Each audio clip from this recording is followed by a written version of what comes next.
Nick Fury est l'un des personnages secondaires les plus populaires du Marvel Cinematic Universe, et sa réputation est méritée. Interprété par Samuel L. Jackson, un acteur de renom, le personnage est charismatique, mystérieux, imposant et a toujours un coup d'avance, même quand la situation semble en sa défaveur.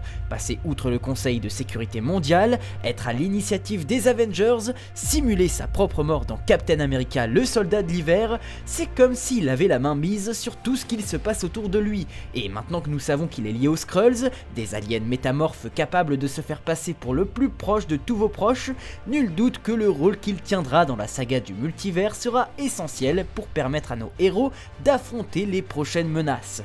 Avant de commencer, je tiens alors à remercier les membres de la chaîne qui, de par leur contribution, me permettent de pérenniser mon avenir sur YouTube. Vous pouvez vous aussi devenir membre en cliquant sur le bouton rejoindre en dessous de cette vidéo, ce qui vous permettra de me soutenir en échange d'une des contreparties de votre choix. Hello tout le monde, ici le Prof Marvel. Dans ma dernière vidéo, nous avons parlé de la chronologie d'Ant-Man and the Wasp et aujourd'hui, nous parlerons de Nick Fury dans les comics.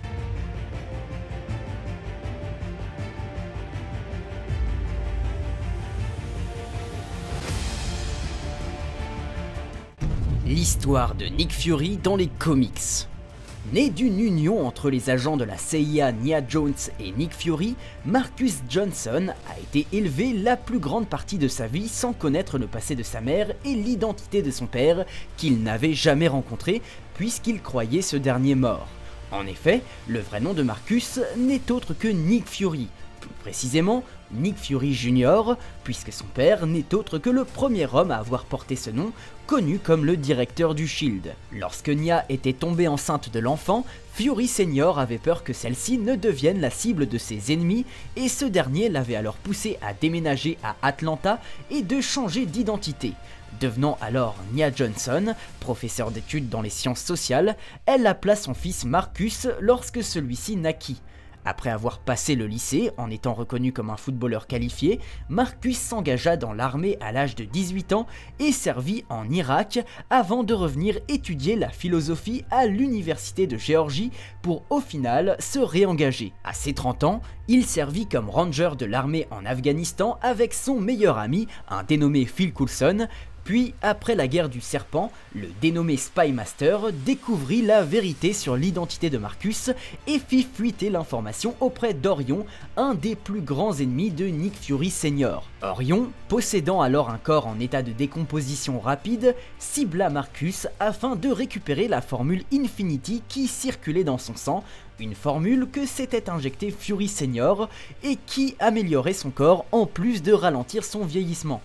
Orion parvient alors à tuer Nia en profitant des meutes pour attirer Marcus et le faire sortir de son service. Le jeune homme retourna alors à Atlanta pour assister aux funérailles de sa mère et comprit vite que sa mort n'était pas sans préméditation lorsqu'il trouva des douilles russes sur les lieux du crime, là où résidait Nia. Marcus se vit alors traqué par le super vilain Taskmaster, Orion ayant mis sa tête à prix, mais il fut secouru par Captain America et le SHIELD qui eux aussi avaient découvert le secret des Fury.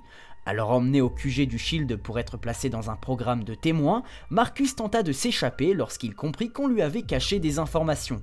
Considéré comme fugitif, il demanda alors de l'aide à Coulson, avec qui il parvint à trouver le refuge de Taskmaster à New York.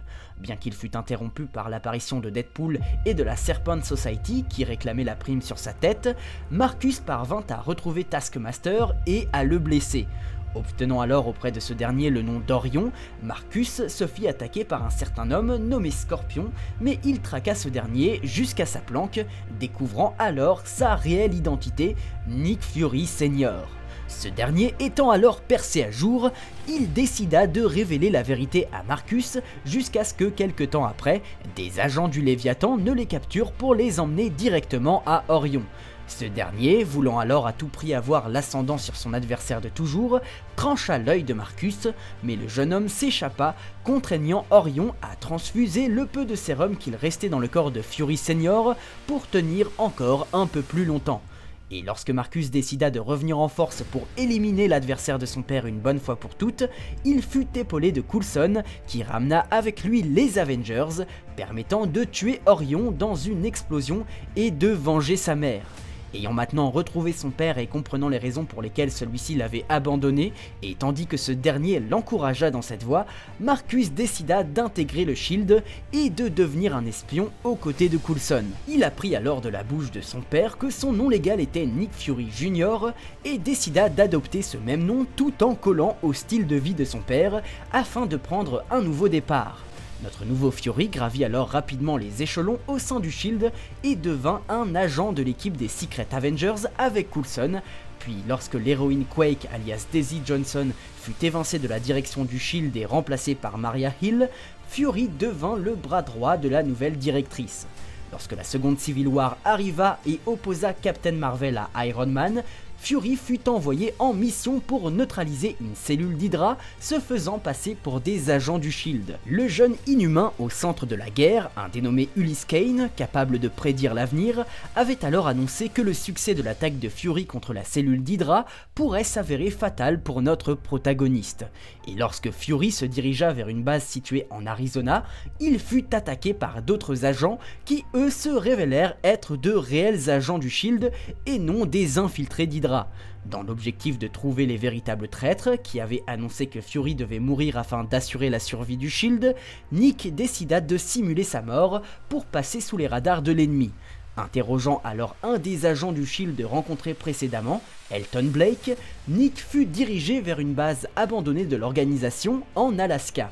Lorsqu'il arriva là-bas, Fury tenta de coincer le cerveau derrière ses ennemis, mais ce dernier fut plus rapide et parvint à s'échapper. Notre protagoniste infiltra ensuite une autre base dans laquelle il téléchargea une énorme quantité de fichiers classifiés afin de retracer la piste de sa cible, ce qui le conduisit dans une troisième base où il put enfin lui faire face.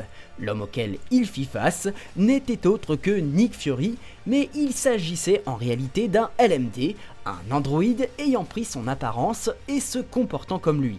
Le LMD révéla alors à Fury Jr. que la prédiction d'Ulysse ne concernait pas Hydra, mais que la mort de Fury était bel et bien nécessaire, car dans le cas contraire, le Shield serait détruit. Évidemment, le but du LMD était de prendre la place de la direction du Shield pour réinventer ce dernier. Nick Fury Jr. ne l'entendit pas de cette oreille et fit s'effondrer la base en faisant céder la poutre principale de la structure, quitte à sacrifier sa propre vie. Il survécut et récupéra la tête du LMD avant de la pirater et d'apprendre comment il avait réussi à arriver jusque-là. Sa mission accomplie, Fury en voulut à Maria Hill de l'y avoir envoyé en sachant qu'il y avait de très fortes chances de passer l'arme à gauche, même s'il comprenait très bien que le but était de protéger le Shield.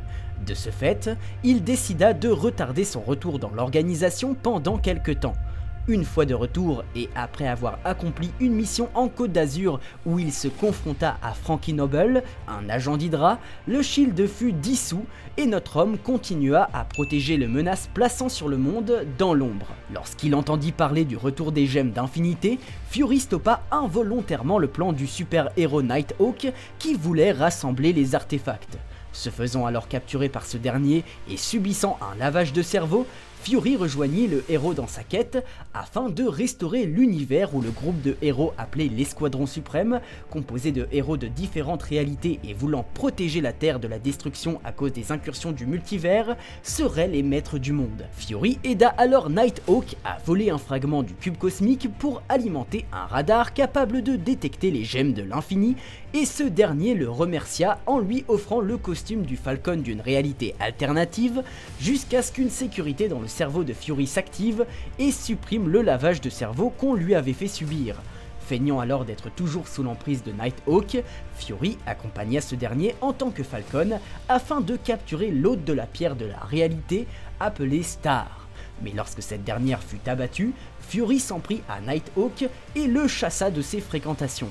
Réalisant alors la menace que représentaient les gemmes d'infinité, notre homme plaça Star en état de stase et planifia d'en faire de même avec les autres hôtes des gemmes. Et l'histoire de notre agent du Shield préféré s'arrête ici. Vous constaterez que son histoire est bien plus courte que les autres personnages qu'on a pu traiter jusqu'à maintenant, d'une part car il s'agit d'un personnage secondaire, même s'il s'agit d'un personnage secondaire important, et d'autre part car il s'agit en réalité d'un personnage assez récent. Mais passons maintenant à la seconde partie de la vidéo. Les pouvoirs et les capacités de Nick Fury.